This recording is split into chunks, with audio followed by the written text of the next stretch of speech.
Allamahalda uyimiz joylashgan ko'p qavatli bino oldiga keldim. Tepadagi derazadan qo'shnilarimizdan biri kaltakesakday boshini chiqarib, pastga qarab turardi. Meni eshitmaydi deb o'yladi shekilli. Yonidagi odamga "Ana, mahallamizning daydisi keldi", dedi. Kuldim. Shunchalik qattiq kuldimki, hammaning shirin uyqusi buzildi. Kiraverishdagi o'rindiqqa borib o'tirdim. Sarxush emasmanmi? Nuqul bekordan bekorga qahqaha otardim. Yuqoridan esa "Yaramas, iflos" degan ovozlar kelardi. Bu kabi haqoratlarni eshitgan sari o'zimni tuta olmasdim. Birozdan keyin yana odatiy sahna kuzatildi. Ichkaridan shitob bilan chiqib kelgan otam bilagimdan bir siltab o'rnimdan turg'izdi. Qo'limni shunchalar qattiq qisdiki, suyaklarim sirqirab ketdi. G'azab bilan baqirdi: "Yo ichkariga kir, yo bu yerdan yo'qol." U shunday deb meni kuch bilan itarib yubordi. Otamning bu harakati negadir kulgimni qistatdi. U g'azablanar, men esa hiringlardim. Oxiri chiday olmay yana shaxt bilan kirib ketdi. Ortidan ergashdim. Ostonaga yetganimda eshikni yuzimga qarsillatib yopdi. Qoqqan qoziqday tashqarida so'rrayib qoldim. Hatto eshikning yuzimga urilishi ham menga kulgili bo'lib tuyulayotgandi. Shuning uchun ham hamon yuzimdan kulgi arimagandi. Bir payt eshik ochildi. Bu safar onam chiqdi. Ko'zlarida yum-yum yosh bilan qo'limdan tutdi. "Odamlarning yuziga qaray olmaydigan qilib qo'yding bolam. Hayotdan to'ydirib yubording bizni." Onamning bo'ynidan quchoqladim. U esa hamon yelkalari silkinib yig'lardi. "Nega bunday qilyapsan o'g'lim? Afsus, ming afsus."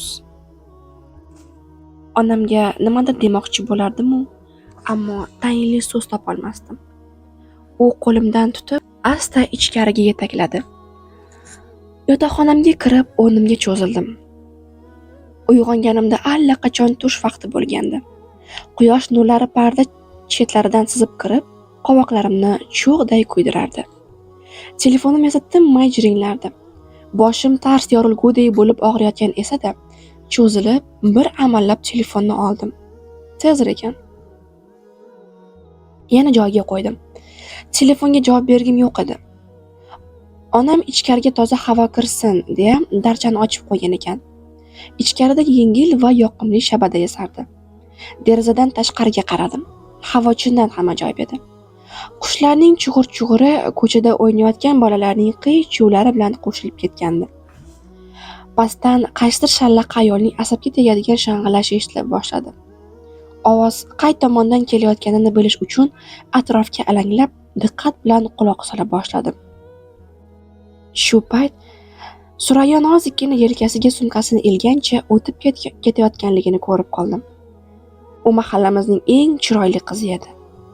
Surayyoni ko'rgach, yana birdan yuragim jiz etdi. O'zimni eng hayajonli his qilgan onim uni ko'rgan onim edi. Yana ko'rdim. Yana hayratga tushdim. Biror jo'yaliroq so'z topolmadim.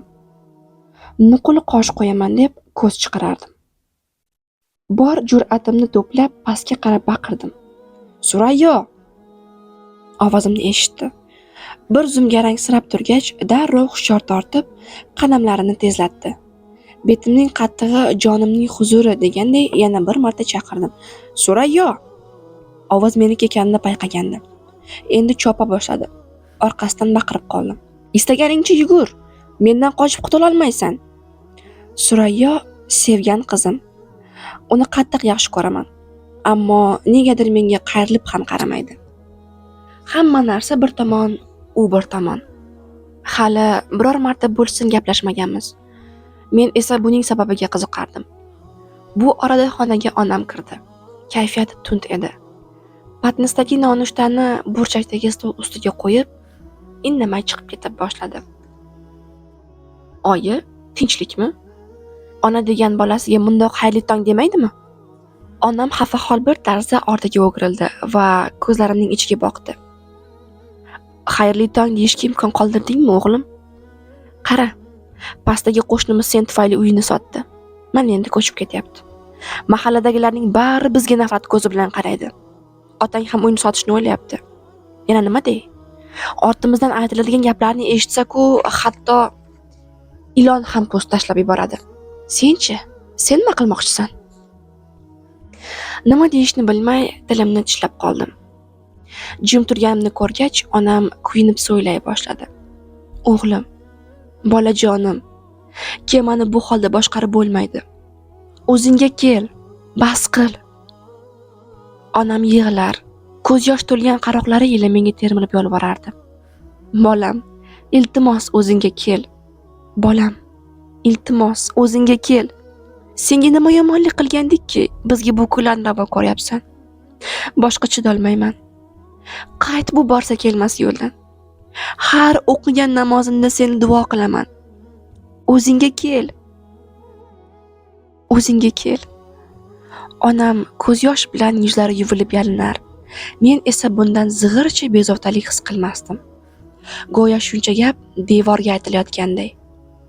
Onam gapirgan sari bo'g'ilib borardim. Oxiri zerikib ketdim.